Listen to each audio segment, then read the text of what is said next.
اب آج ہمیں کرنا ہے پاکستان کے داخلی اور علاقائی جو مسائل ہیں۔ اب اس کے ضمن میں اپنا ذہن بنا ہی رہا تھا کچھ کہ کیا بات کروں، کہاں سے شروع کروں، کیا صغرا ہو کیا کبرا ہو، کہ وہ رات جو ہے وہ ایٹمک دھماکہ ہو گیا، اتنا بڑا واقعہ ہو گیا، اچانک جو ہے ایمرجنسی آ گئی، عدلیہ ختم اور ذرائع ابلاغ کی جو ہے پابند، اور ایک بڑا جو ہے ایک انقلاب آ گیا ہے اس ملک کے اندر۔ اب اس سے صورتحال جو ہے بہت بدل گئی ہے، ایک دم بہت بدل گئی ہے۔ میں نے اس سے پہلے 4.25 سال پہلے اسی جگہ پر 29 فروری 2004 کو تقریر کی تھی، اس کا یہ میرے پاس اب بھی موجود ہے نوٹس، اور اس کا اشتہار جو دیا تھا اس میں لکھا تھا اخبار میں بہت بولڈ، کیا پاکستان کے خاتمے کی الٹی گنتی شروع ہو چکی ہے؟ کیا پاکستان کے خاتمے کی الٹی گنتی شروع ہو چکی ہے؟ اور میرا جواب تھا اٹس اے بگ یس، ہاں پاکستان کے خاتمے کی الٹی گنتی شروع ہو چکی ہے۔ یہ ہے 4.25 سال پرانی بات۔ اس وقت جو میرا صغرا کبرا تھا وہ بنیادی طور پر 2 باتوں پر تھا۔ ایک یہ کہ پاکستان اپنا ریشنیلے کھو چکا ہے۔ وائی پاکستان، جس مقصد کے لیے اسے بنایا گیا تھا، یہ کسی نسلیت کی بنیاد پر نہیں بنا تھا، کسی لسانیت کی بنیاد پر نہیں بنا تھا، کسی وطنی قومیت کی بنیاد پر نہیں بنا تھا، یہ تو بنا تھا اسلام کے نام پر، اور ایک انتہائی سمجھیے کہ خونی بلڈی جو ڈویژن تھی، دی گریٹ ڈیوائڈ، ایک بڑی کتاب لکھی گئی تھی دی گریٹ ڈیوائڈ، تاریخ انسانی کی عظیم تقسیموں میں سے وہ تقسیم تھی۔ لاکھوں انسان مارے گئے تھے، کروڑوں انسانوں کی تبادلہ آبادی ہوا تھا، ادھر سے ادھر ادھر سے ادھر۔ تو یہ کس لیے تھا؟ اسلام کے لیے۔ اب ظاہر بات ہے کہ جب یہ ایک آئیڈیالوجیکل اسٹیٹ تھی اور یہاں وہ آئیڈیالوجی جو ہے نہ پروموٹ کی گئی نہ نافذ کی گئی، تو it has lost its reason the ایتھل۔ یہ جو فرانسیسی ایک لفظ ہے ریزون دی ایتھل، یعنی کسی چیز کے وجود کا سبب، جو اس کا وجود کا سبب ہے، ریزون وہ ریزن، انگریزی میں ریزن آپ کہیں گے تو وہ ریزون ہے، ریزون دی ایتھل۔ تو یہ کسی چیز کے لیے وجہ جواز، what's the justification? Pakistan has lost its justification, it's a failed state.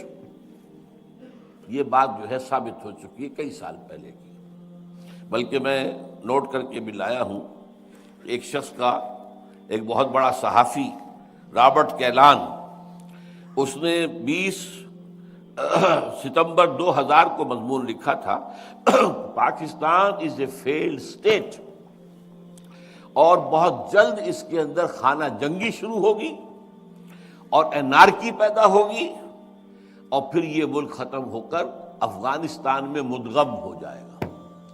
یہ رابرٹ کیلان کا مضمون ہے کہ جو چھپا تھا جنگ کے اندر بھی، تو اس حوالے سے میں نے اس کا صرف آپ کو یاد دہانی کرائی ہے۔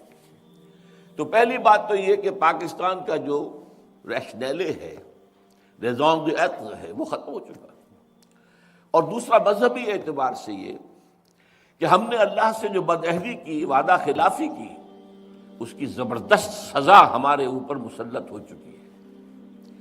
اس کی ایک سزا ہے معنوی سزا، وہ فزیکل نہیں ہے، معنوی ہے۔ وہ کیا ہے؟ نفاق ہمارے دلوں کے اندر پلا دیا گیا ہے۔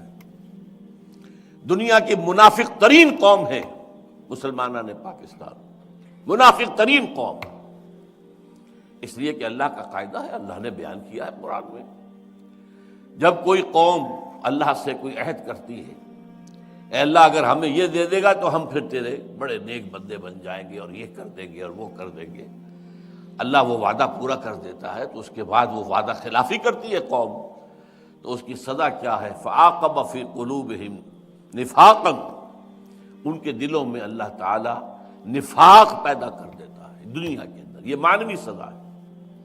اس نفاق کی وجہ سے باہمی منافقت ہو گئی، نفاق ہو گیا، اب وہ قوم نہیں رہی، قومیتیں ہو گئی۔ وہ قوم اب کہاں ہے؟ وہ جو قوم ایک تھی، ایک جھنڈے تلے، مسلم لیگ تلے، وہ قوم اب کہاں ہے؟ ڈھونڈ اب اس کو چراغ رخ زیبا لے کر، اس کا تو کوئی وجود ہی نہیں ہے۔ قومیتوں میں تحلیل ہو چکی ہے، عصبیتوں میں تقسیم ہو چکی ہے، علاقائیت بھی ہے، نسلیت بھی ہے، لسانیت بھی ہے، اور مذہبی تفرقے بھی ہیں، وہ تو پارا پارا ہو چکی ہے۔ اس اعتبار سے نفاق باہمی یہ نفاق کی ایک شکل ہے۔ نفاق کا دوسرا نتیجہ ہوتا ہے کردار کا دیوالا نکل جانا، جو حدیث میں آیا ہے، 2 حدیثیں ہیں۔ منافق کی نشانیاں 3 ہیں، جس میں تینوں ہیں پکا منافق ہے، اور جس میں ایک ہے تو اسی درجے میں منافق ہے۔ جب بولے جھوٹ بولے، جب وعدہ کرے خلاف ورزی کرے، جب امین بنایا جائے تو غبن کرے، خیانت کرے۔ اب یہ یارڈ سٹک لے کر اپنے معاشرے کو آپ ناپ لیجئے، from which ever angle you like, جدھر سے چاہیں اس کا جو سیکشن ہے کاٹ لیجئے اپنی قوم کا۔ معلوم ہوگا کہ جو جتنا بڑا ہے اتنا ہی بڑا جھوٹا، جو جتنا بڑا ہے اتنا ہی بڑا وعدہ خلاف، جو جتنا بڑا ہے اتنا ہی بڑا غبن کرنے والا۔ بلینز کے غبن ہوتے ہیں۔ اب تو کہا جا رہا ہے 90 کھرب روپیہ جو ہے وہ بے نظیر لے گئی، اللہ جانے۔ اب ہم تو یہی سن ہی سکتے اور تو کچھ نہیں کہہ سکتے۔ اس 90 میں سے 1 کھرب اس نے استعمال کیا ہے اپنے اس جو بھی اس نے اپنا کروایا ہے استقبال۔ کہہ رہے ہیں لوگ اللہ جانے واللہ عالم۔ بہرحال سرے ملک جو اس کا محل ہے اس کا انکار وہ نہیں کر سکتی، چاہے پرٹیکولرلی اس کے نام پر نہ ہو، ہے تو صحیح۔ اور سوئٹزرلینڈ کی عدالتیں جو ہیں وہ تو اب بھی اس کا پیچھا کر رہی ہیں، وہ اپنے ان فیصلے کو لے کے کھڑی ہوئی ہے۔ اب ہمارا مدعی بیٹھ جائے تو اور بات ہے، حکومت جو ہے وہ خود بیٹھ جائے جو مدعی تھا، تو ظاہر بات ہے کہ پھر اس کے بعد تو کوئی سوال پیدا نہیں ہوتا مقدمے کے چلنے کا، لیکن وہ عدالت تو کھڑی ہے اب بھی۔ تو بہرحال دوسرا جو ہے وہ نفاق باہمی کے بعد یہ جو انسانی اخلاقیات کا جنازہ نکلا ہے اس ملک سے، واقعتاً وہ بھی اسی نفاق کا نتیجہ ہے۔ اور تیسرے یہ کہ سب سے بڑا منافقت کی علامت ہمارا دستور ہے، کہنے کو سارا اسلام اس میں لکھا ہوا ہے، حقیقت میں زیرو ہے۔ تمام اسلامک پروویژنز ان ایفیکٹو ہیں، کوئی ان کی مؤثر ہونے کی شکل نہیں ہے، لکھا ہوا ہے۔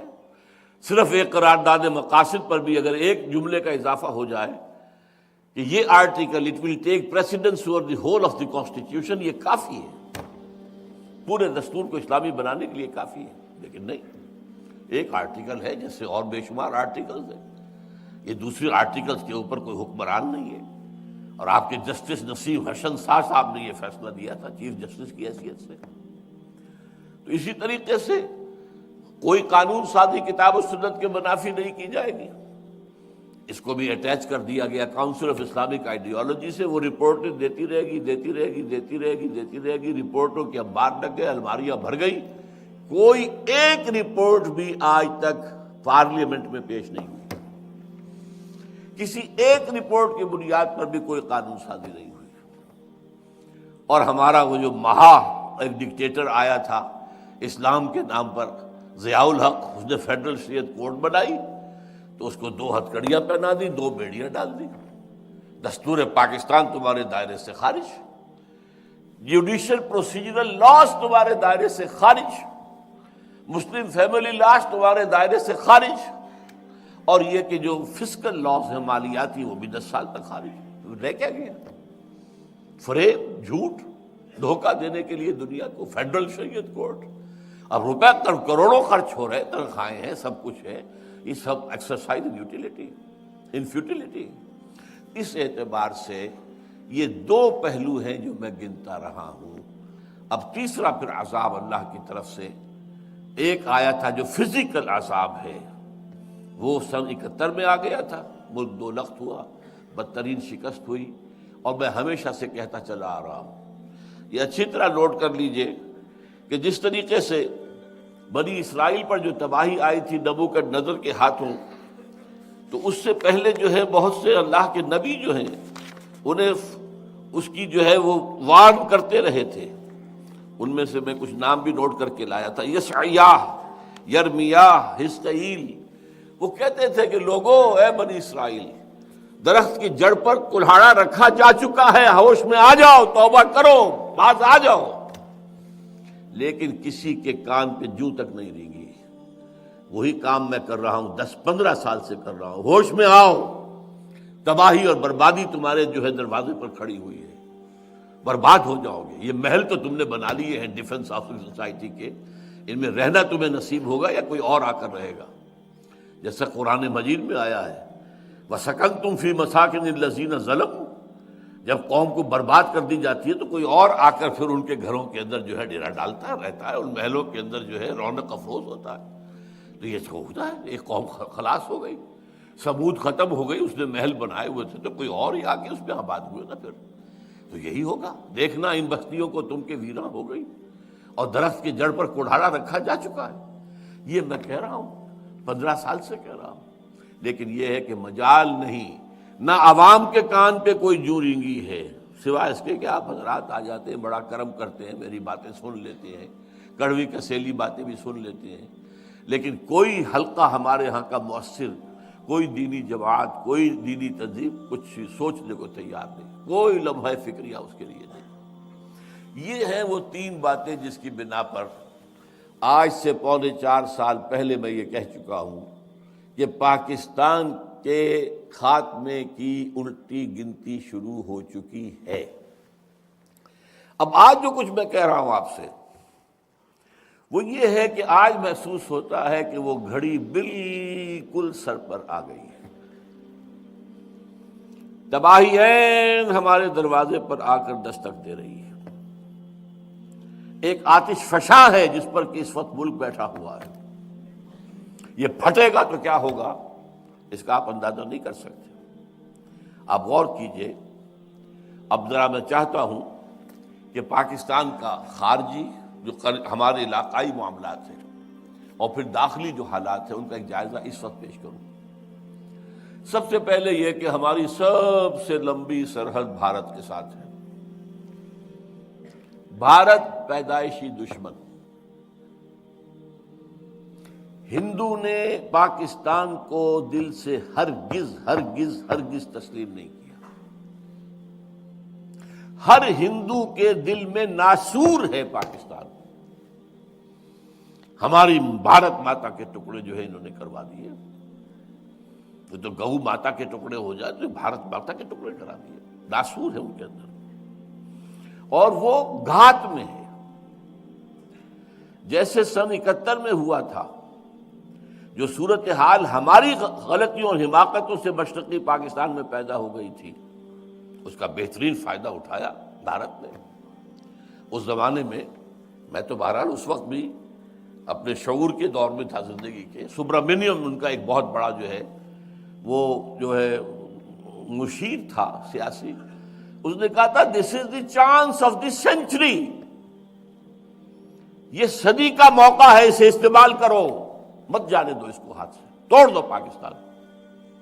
توڑ دی تو وہ تو گھات میں ہے، وہ اس گھات میں ہے بلکہ انتظار میں ہے کہ کب یہ پاکستان اپنے اندرونی خلفشار کی وجہ سے خود ہی گرے، اور پھر ہم تو جائیں گے وہاں پر حالات کو سنبھالنے کے لیے۔ ارے بڑی بدامنی ہو گئی ہے، بڑا حالات خراب ہو گئے ہیں، ہم اس ملک کی اس علاقے کی ایک ریجنل سپر پاور ہیں، چھوٹی سی سپر پاور تو ہے، تو ہمارے ذمے ہے کہ وہاں جا کر لوگوں کو جو ہے وہ اس فساد سے، اس خانہ جنگی سے، اس تباہی سے، اس ہلاکت سے، اس بربادی سے نجات دلائیں۔ وہ تو نجات دہندہ کی حیثیت سے آئیں گے۔